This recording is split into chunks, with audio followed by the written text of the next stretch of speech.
tell me the challenge that you guys are facing with the public warning system, and if you had the ability of redoing it, what will you guys do differently so we all can learn from this, please? Well, it's certainly an interesting challenge, and I think for me it comes back to garnering public trust, and I think that's probably the missing key in a perfect warning system is I guess gathering, garnering, and utilising public trust. In warning systems and other mechanisms gone by, once introduced, small things, and it may be a governmental thing, things such as utilising a postal address or postcode location versus actual location, does defeat the purpose of warning systems, and that's where government and agencies learn and I guess mature and embed a more sophisticated system, and that's what we kind of see now. It's location-based in a great number of states and territories in Australia and certainly across the globe. So for me, it's about garnering trust, and to an extent, it's also about less is more. So try not to have multiple channels or multiple mechanisms providing same and or different information, and that can lead in a deviation or lack of trust. But it also sees that void that I talked about before being filled with what I would call disinformation, which can be accidental or otherwise. And that's a challenge that we all face, I think. So for me, it's about less is more, moving away from bespoke mechanisms and utilising those more so that have got that public trust behind them. No, spot on, and I completely hear your sentiments on that. Public trust, I think, is critical for any government to deploy anything which is going to be almost either statewide or countrywide. General Atta, if I may jump to you, sir. Yes, we have mentioned this before. India is a large country, with a vast population spread over, an incredible landmass. And we are aware that it is slow, but we've had a few wins. You've had a few wins in certain states to make that the almost a learning chapter for the rest of the nation. Why do you think are the efforts right now a little bit slower to spread that across the whole nation? See, Mohit, absolutely correct in your first assumption that India being a very large nation and the footprint of population very high densities in different places and multiple hazards which are present simultaneously. It's not just that there's a single hazard which is threatening us. So the first of them, I would say, is the fact that technology itself is a challenge. This is high technology. It's not easy for people to comprehend it. Number one, I have been recently involved with a number of agencies looking at this expansion of our central alert protocol system. And I could see that even I was finding it very difficult to comprehend the technologies. But notwithstanding that, to get people to understand it and then think of the spread itself is a challenge.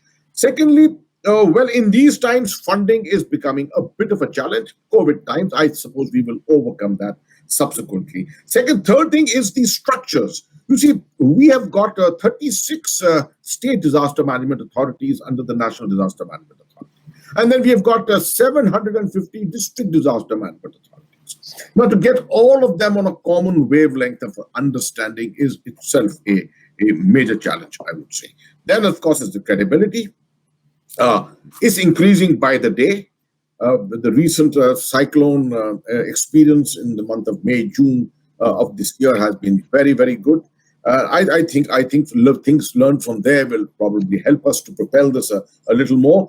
Poverty is a problem. Not too many people have smartphones, for example. How many people in India are owning smart televisions? A person residing in his village, in his hometown, out in the agriculture, doing agriculture in the fields, for example, for a threat such as lightning, how do you actually alert him?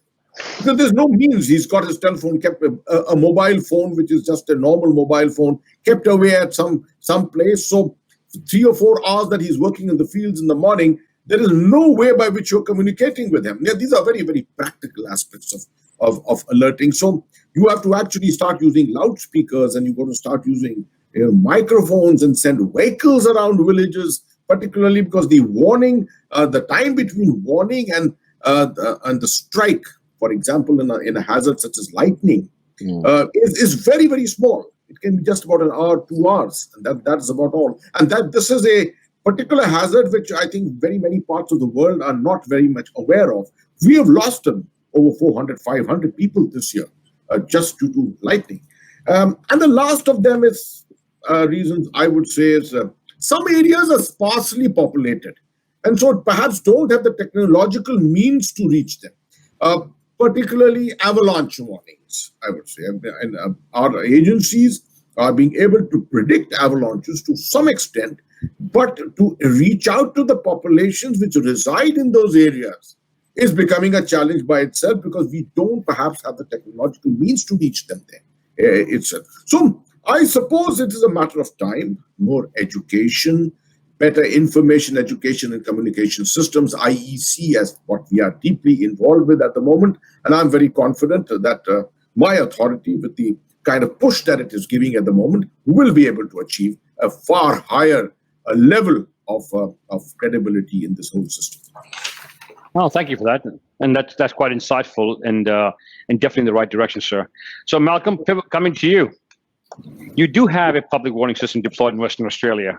I've known that about that for years. Can you shed some light, in terms of when it was deployed, how well it's working, and if you had the chance, if you could make some corrections to it, to upgrade it, what would that be? What would the learnings from that be? Well, I think we've had some kind of public warning system for many years. And I guess the most recent technological innovation is adopting a national emergency alert system based on cellular or mobile technology. And that's been in continuous technical evolution. So that's probably been in place for, 10 years. And that's been complementary to a website, which has also been, started out very rudimentary, and then over time has got more and more sophisticated with graphical interfaces, more nuanced messaging, symbology, which is more reflective of people's understanding and so on. So over time, it's become more and more integrated. But if I had my time again, I think it's, and this is the advice I'd give anybody starting out, is before you jump to the solution, and I'm sure most people will have heard something along the lines, particularly in adoption of information technology, is before you jump to the nice shiny new technology, whatever that might be, is you stand back for a minute and say, well, what is it I want to achieve here? What have I got now? And how can I integrate it? How can I make it complementary? So it's very easy to buy something nice and shiny off the shelf and hope that it will do the job without having necessarily thought about, well, what is it? Is some of the practical problems that have just been mentioned, what is it I want to achieve and when and to what extent and to what quality and so on. So what do I want to achieve, and spending that time thinking about precisely who I want to get the message to, what form the message must take, and importantly, what action I'm expecting from that, and how does it complement the other things we do.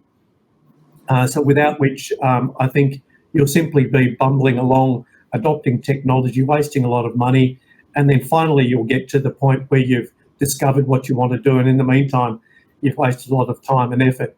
So that time in thinking really clearly about what you want to achieve out of it is not wasted.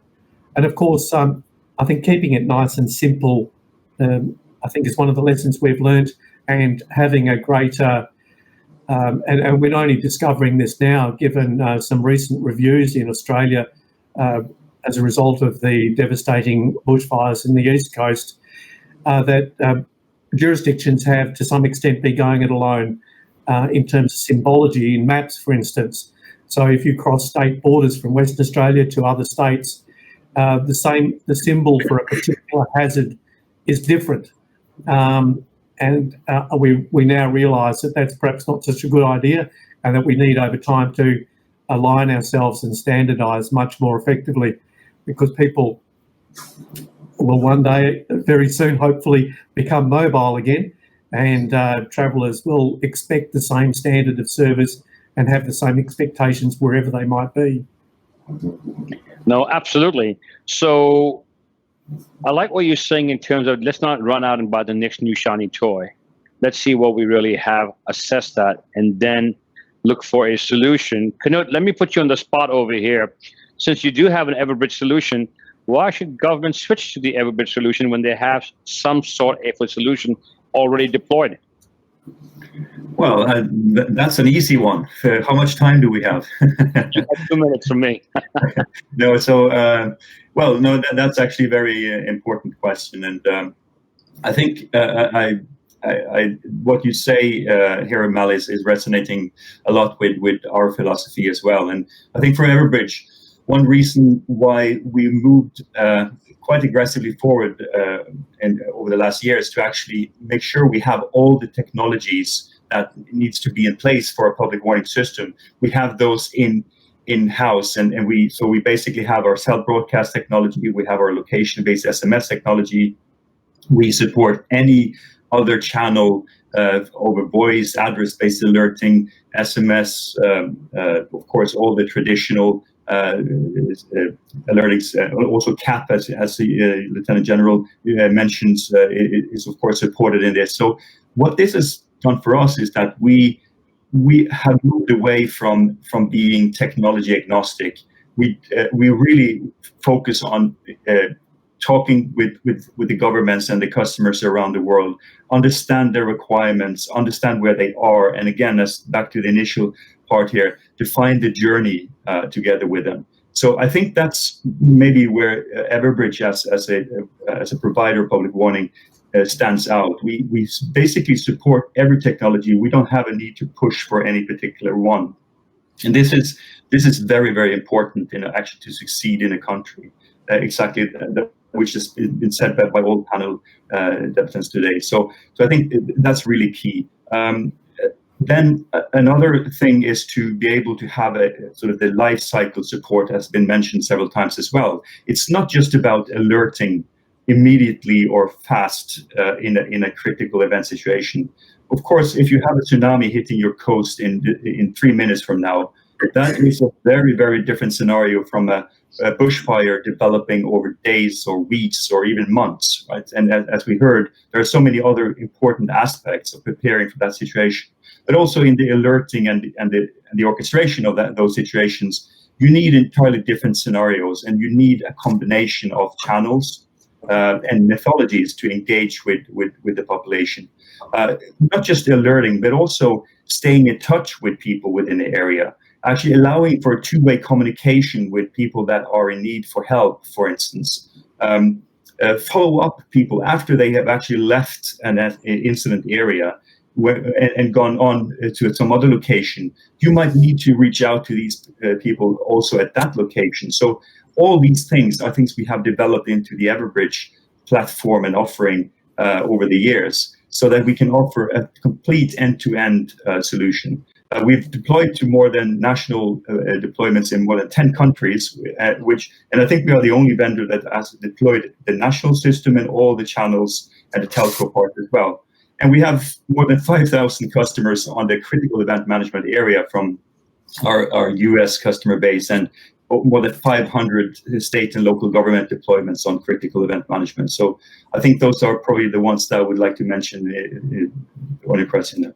No, and that would make sense. So I think we have covered quite a bit, my friends, in terms of the public warning system.